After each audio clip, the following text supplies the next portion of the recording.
Bonjour à tout le monde. Alors, vous avez vu le titre de ma présentation, c'est assez long et ronflant. Je pourrais parler des heures et des frasques et des saillies de Trump, mais je crois que les médias nous en parlent assez, en réalité. Et puis surtout, on va pas se raconter d'histoire. C'est pas comme ça qu'on va comprendre la situation actuelle aux États-Unis. En fait, pour comprendre l'élection de Trump, il va falloir qu'on parle de la situation sociale dans le pays, et en fait, je vais surtout parler de ça aujourd'hui. Il y a quelques semaines, je discutais avec un couple de retraités, blancs, pas très friqués, pas pauvres non plus, ni vraiment ouvriers, ni vraiment petits bourgeois, mais carrément marginaux, comme il y en a beaucoup aux États-Unis. Ils habitent au milieu de la campagne au nord de Baltimore, dans le Maryland, donc c'est juste sur la côte est des États-Unis. Et c'est les parents d'un ami, et il m'a dit que l'allée était un peu défoncée pour aller chez eux. J'avais pas compris que ça voulait dire que la route qui gravit la colline où se situe la maison, en plein milieu des bois, était à moitié effondrée, replâtrée à la hâte au ciment plusieurs fois, et même ce ciment s'était effondré lui-même, ce qui fait qu'on a dû se garer à 1000 côtes et puis finir à pied pour arriver chez eux. Sans être vraiment pauvres, ils vivent dans une misère très angoissante. La maison est vétuste, les réparations coûtent extrêmement cher, donc en fait, on répare avec des bouts de ficelle et du scotch et des choses comme ça. Il y a beaucoup de scotch. On garde tout pour éviter de racheter un ustensile dont on pourrait avoir l'utilité. Alors la maison est encombrée. Dans le jardin, il y a 3 tondeuses rouillées et un bateau en décomposition. Ils n'ont pas de filet de sécurité. En cas de gros problèmes de santé, par exemple, ils ne seront pas couverts du tout avec Medicare.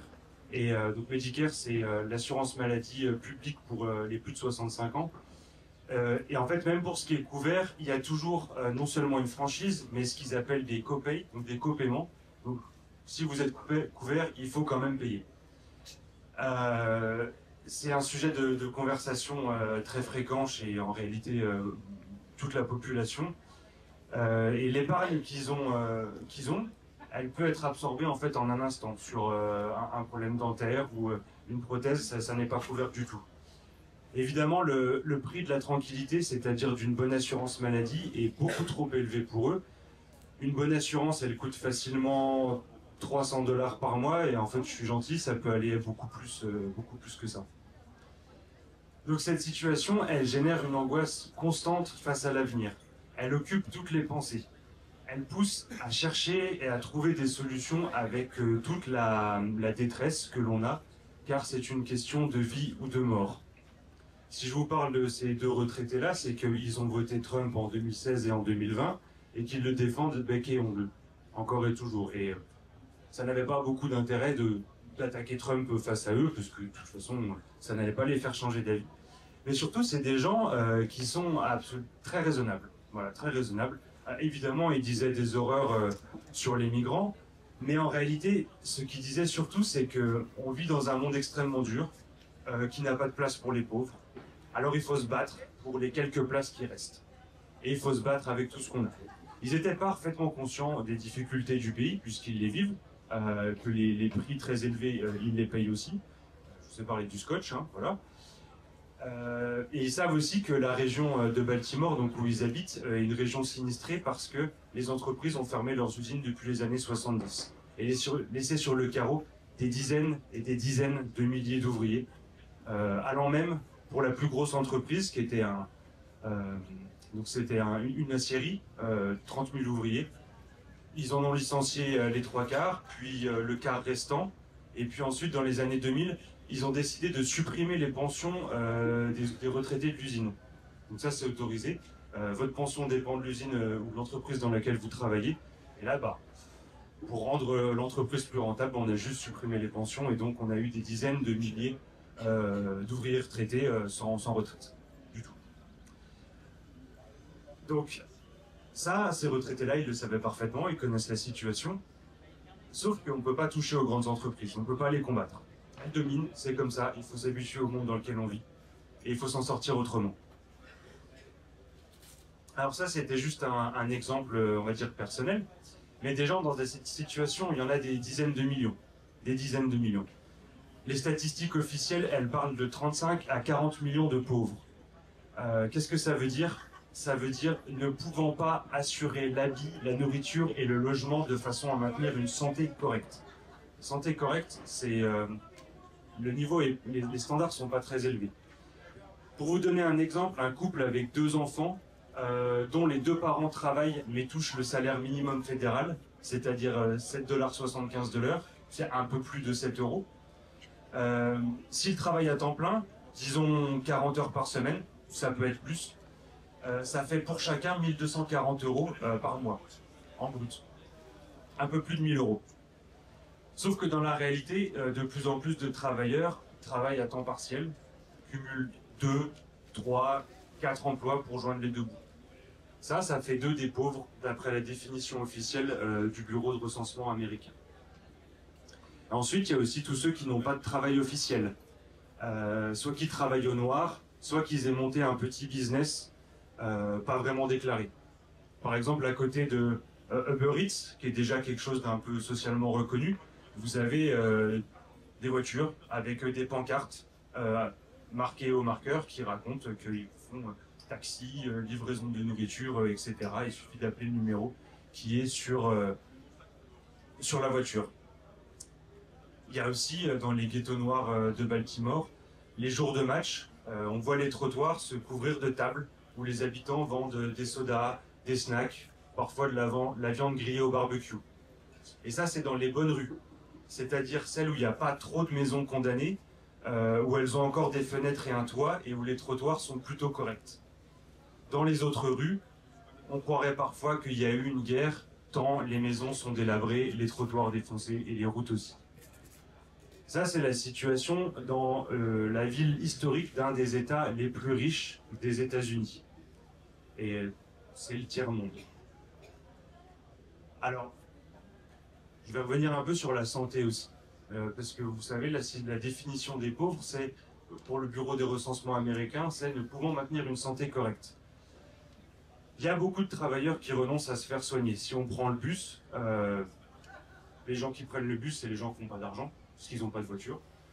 Il y a des gens avec des membres qui ont 3 fois le volume qu'ils devraient avoir, parce qu'ils ne se font pas soigner. Ça coûte trop cher.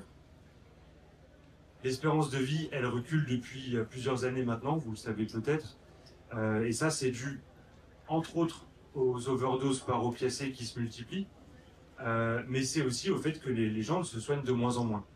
Parce que quand vous n'avez pas d'emploi, même si vous avez un emploi officiel avec un contrat de travail, vous n'avez pas forcément d'assurance maladie qui va avec. C'est même devenu assez rare. Donc vous êtes obligé de passer par Medicaid, qui est en gros l'équivalent de la CMU aux États-Unis.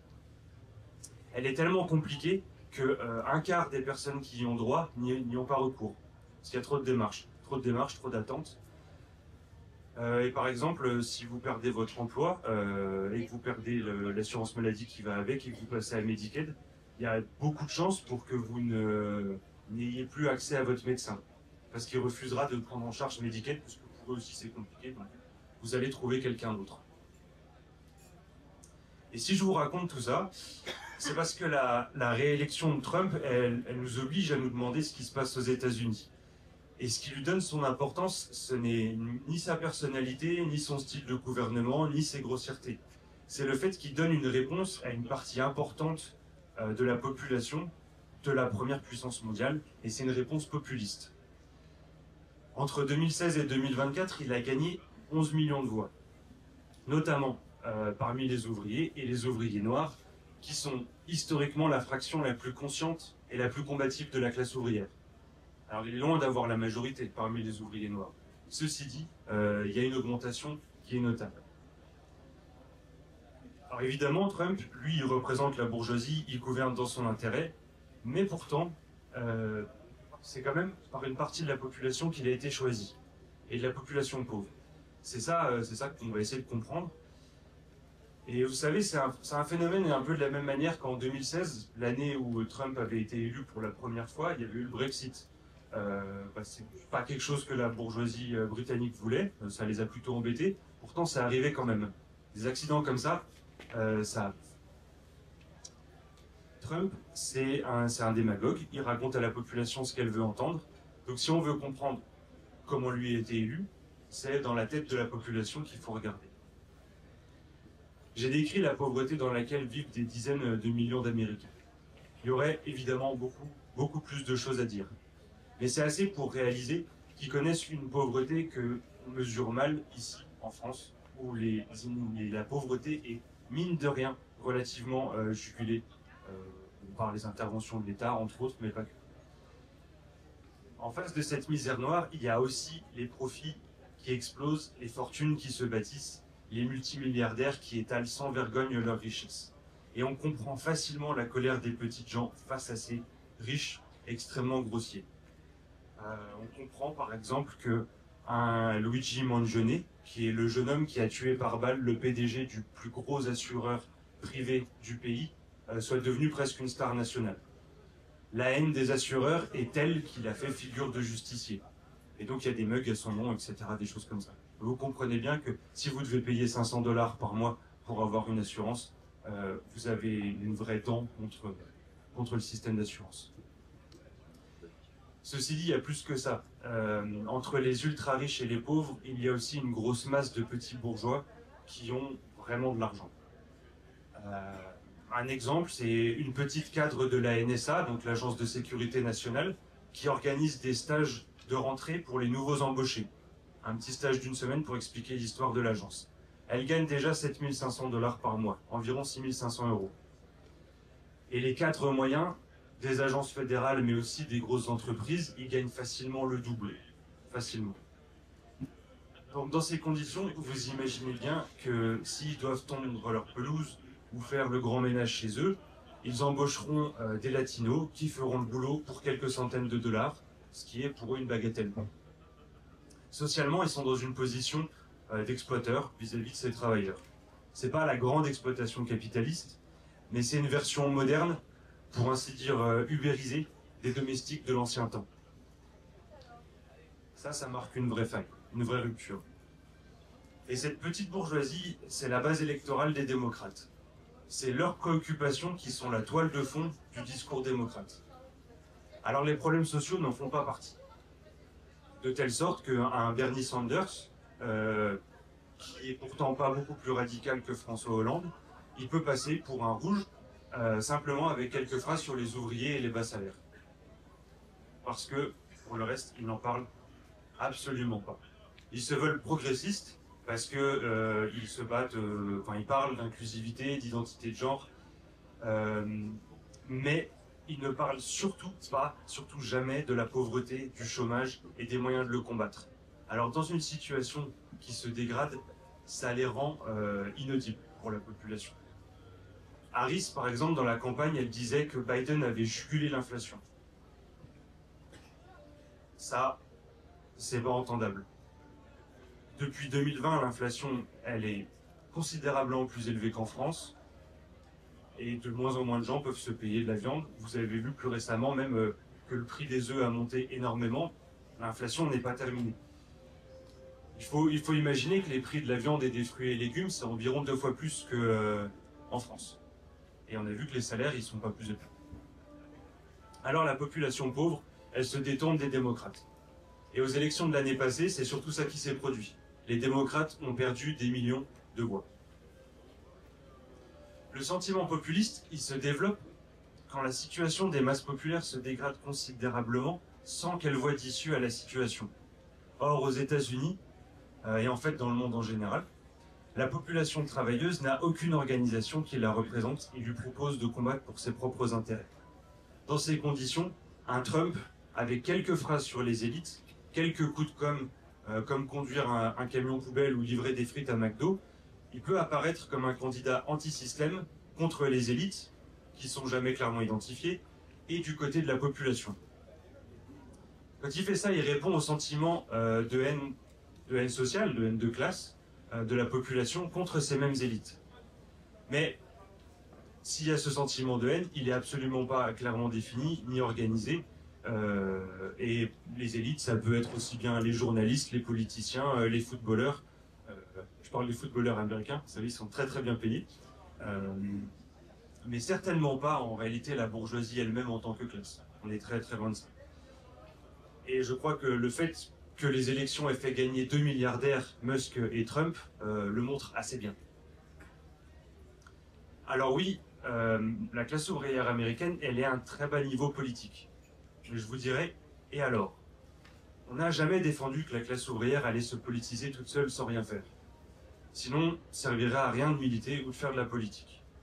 En l'absence de partis qui la représentent, la classe ouvrière, elle se tourne vers des choix très contestables, qui lui sont dommageables, mais c'est en l'absence d'autres choix. Et encore, je dis ça, mais même si Trump a remporté les élections et qu'il a gagné des voix, le grand gagnant des élections, ça reste l'abstention, avec 20 millions de voix d'avance sur Trump. Donc, enfin, voilà, juste pour dire, même si Trump a remporté les élections, dans la classe ouvrière, ce qui domine, ça reste l'abstention.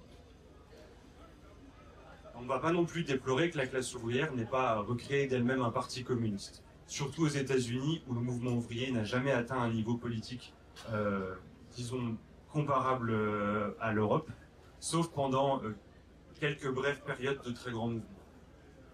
Mais en revanche, la situation illustre effectivement le manque cruel d'un tel parti et le besoin de le construire. Je dirais aussi que la situation, elle est grosse d'explosions sociales possibles. Les mêmes failles qui produisent le populisme peuvent être un carburant extraordinaire lorsque la classe ouvrière décidera de se battre. Et elle l'a montré déjà à 2 reprises dans les années 30 et 60 qu'elle était capable de mobilisation gigantesque à l'échelle d'un pays continent, en allant jusqu'à contester le pouvoir à la bourgeoisie. Alors peut-être Trump lui-même sera à l'origine d'une explosion, parce que sa politique tout entière, c'est une politique d'attaque contre la classe ouvrière et de cadeaux à la grande bourgeoisie. Et c'est bien pour réprimer ce mécontentement qui existe déjà, même s'il ne s'exprime pas, qui mène une politique autoritaire et qui cherche à terroriser la population en s'attaquant d'abord aux plus faibles, à savoir les étrangers. Donc là, je vais quand même vous parler un peu de ce que Trump fait. Quand Trump parle, c'est la bourgeoisie américaine qui parle. Et elle veut défendre sa domination dans son pays. Alors on a beaucoup parlé des décrets de Trump, dans tous les médias. Une grande partie d'entre eux s'attaquent à des services publics essentiels à la population, sous prétexte de faire des économies. Je dis sous prétexte parce que pendant qu'ils font des économies sur ces services-là, les dégrèvements d'impôts, ils atteignent des sommes monstrueuses. Quand je dis monstrueuses, c'est des milliers de milliards de dollars. Quelques exemples. Il licencie dans les centres de contrôle et de prévention des maladies, dans l'agence de surveillance des médicaments et de l'alimentation, l'Institut de recherche en santé publique, et puis bien sûr dans toutes les branches de la sécurité sociale américaine, Medicaid et Medicare dont on a parlé, les hôpitaux pour vétérans, les retraites, etc. Moins de gens pour traiter les dossiers Medicaid, ça veut dire que, alors qu'il y a déjà un quart des gens qui renoncent à se soigner faute de simplicité, puis juste parce que ça prend tout le temps, ça veut dire que cette proportion, elle ne fera qu'augmenter à l'avenir. Ça, c'est une partie de ces attaques. Il y a un autre fil rouge dans les décrets de Trump qui vise l'administration. C'est qu'en licenciant, il tape sur une bonne partie de la machine d'État fédérale qui est extrêmement compliquée et extrêmement aussi indépendante du pouvoir exécutif. Ça, c'est pas parce que c'est un autocrate ou je ne sais quoi, mais c'est un besoin de la bourgeoisie américaine en période de crise. L'État américain est extrêmement compliqué. Il y a les agences fédérales, il y a les décisions du gouvernement fédéral, il y a les décisions des États, il y en a 50, et puis ensuite il y a les décisions au niveau des comtés. Dans tout ça, vous avez des parlements, vous avez des sénats, vous avez des cours, il y a des cours locales, il y a des cours étatiques, et puis il y a des cours fédérales. C'est une machine qui est extrêmement compliquée, ça pose problème à la bourgeoisie américaine depuis extrêmement longtemps, et que Trump fasse le ménage dans tout ça, et en quelque sorte resserre la machine d'État autour de l'exécutif, ça répond à un besoin de la bourgeoisie en période de crise. C'est-à-dire qu'elle ne voit pas d'issue à la situation, elle n'a qu'une seule solution, c'est de taper plus fort sur la classe ouvrière. Et pour ça, ils ont besoin d'un État qui soit qui répondent plus vite et qui soient plus répressifs, beaucoup plus répressifs. Alors,